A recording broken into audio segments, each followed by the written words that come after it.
Hello mga ating, welcome to my daily vlog.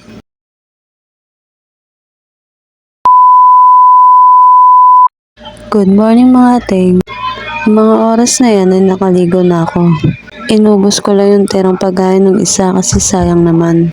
Sawa na ba kayo sa mga video ko? Well, ganyan talaga ang buhay ng empleyado.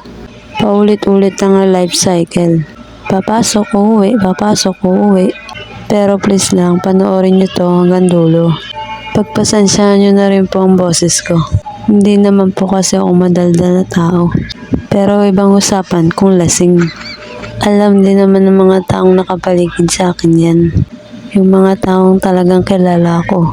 Pagkatapos ko naman kumain dyan ay nag-asikaso na ako. Inayos ko ang sarili ko. Inayos ko na rin yung mga dadalhin namin. Nagmamadali na nga rin kami dyan kasi parang makulimlim din ang langit. Baka pagbaba namin sa tikling ay abutan na naman kami ng ulan. Pagkatapos ko naman sikasuhin ng lahat ay umalis na rin kami. Bumaba na rin ako dyan yung isa na una na kasi kukunin pa niya si Primo. Tapos aabangan ko na lang siya sa labas. Medyo maaga nga kami ngayon nakapag-out. Then dumaan lang kami ng tikling para bumili ng ulam. Pagka-uwi naman namin, itong sideline naman ang hinarap namin. Kasi kailangan na rin ito matapos kasi gagamitin na ito. Nung mga oras na ngayon ay may bisita kami. Si Ate Chuchay.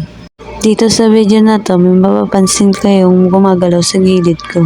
Siyempre, walang iba yan kundi si Ate Chuchay naglalaro. Dami nga naming tawad din sa batang yan eh.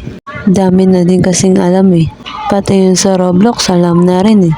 Ang tagal din niyang tumambay dito sa amin. Sinundo na nga siya ng kuya niya, tita niya, pero ayaw niya sumama. Kaya ang ginawa ko, ako na lang ang naghatid. Nung maihatid ko na siya, luto na rin ang ulam namin.